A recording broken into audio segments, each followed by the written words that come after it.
สบายดีสบายดีเอฟซีทุกคนสบายดีพ่อแม่พี่น้องพบพ่อคือเก่ามานี่พี่น้องมาเห็นเดือดแปลงพี่น้องเดือดแปลงเป็ดโอ้ยสูตรคือเก่านี่ตัวนี้ตัวเดียวขัวไปแล้วเนาะมาเบิ่งนำกันพี่น้องนี่ก็เลยเธอก็เอาเครื่องปรุงที่เขาเกียมไปเนาะเอาลงไว้เราจะคนเขากันนี่คือให้มันเข้ากันดีจะคนก่อนนะเนี่ย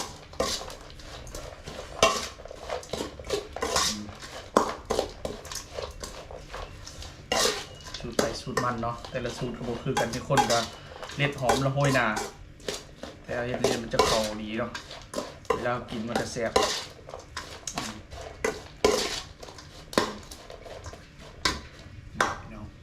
จะเอาคนแล้วก็ใส่ถาดกันนี่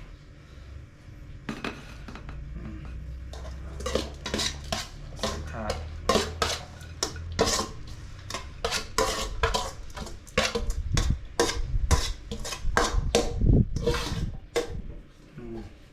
โอ้หลายพี่น้องสูตรปูรูติดมายะ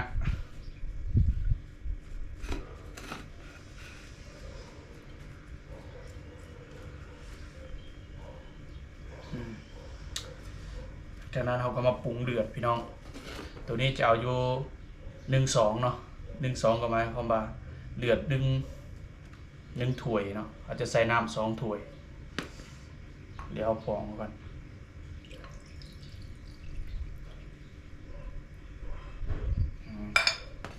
เนาะ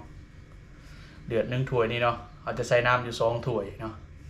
เพราะตัวนี้เป็ดตัวนี้มาอยู่ประมาณ2 โลปลายตัวใหญ่กันเขาก็ใส่น้ำลงไป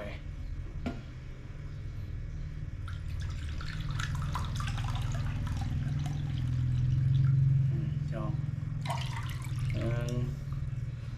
ใส่ลงไปอีกเนาะ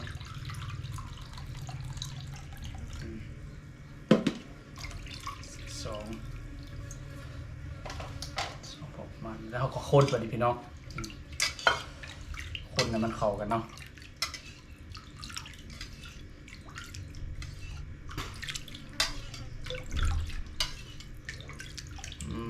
จะเข้ากันแล้วก็ตีเป็นพี่น้องนี่เทใส่ถาดรถ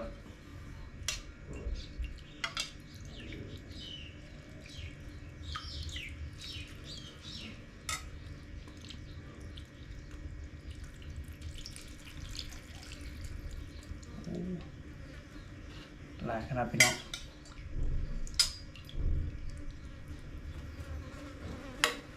โอ้เป็นวันลายแท้ผมติดตามโอ้บ่หมดพี่น้องเดือดออกหลายๆบ่หมดถ้วย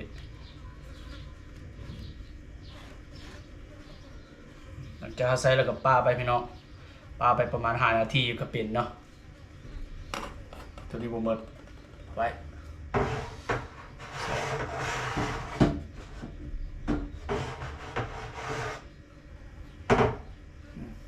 ไว้นี่ก็ได้ผมบินตาม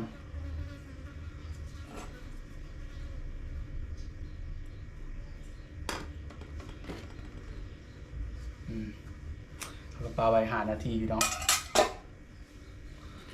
มีบางอันก็บ่5 นาทีเนาะ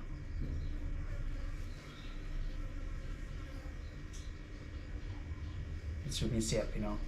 หอมยังเอาคนเข้ากันแล้วเวลากินแล้วมันจะเข้ากันเนาะมีบางคนก็โห้ยหนาเนาะสูตรไปสูตรมัน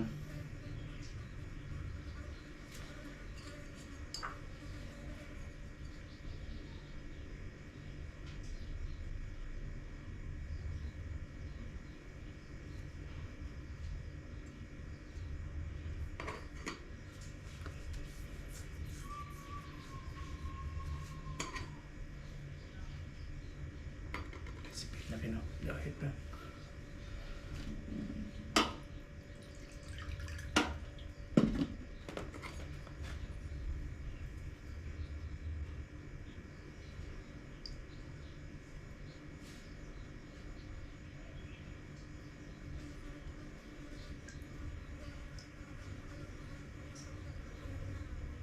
เป็นอยู่พี่น้องเป็นอยู่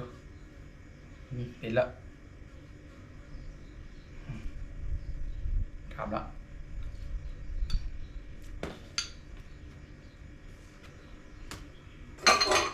ใบอยู่พี่น้องบ่ทานนาทีจังซี่เด้เป็นแล้วเอาสำหรับคลิปนี้จบสำนี้พี่น้องถ้าไปเข้ามาเบิ่งคลิปนี้เนาะจนจบแล้วไปเฮ็ดบ่ได้ก็สามารถคอมเมนต์มาถามได้เนาะพี่น้องเนาะเอาพบพอกันใหม่คลิปหน้าสำหรับคลิปนี้ไปก่อนพี่น้องสบายดีปิดดีครับแขนเลย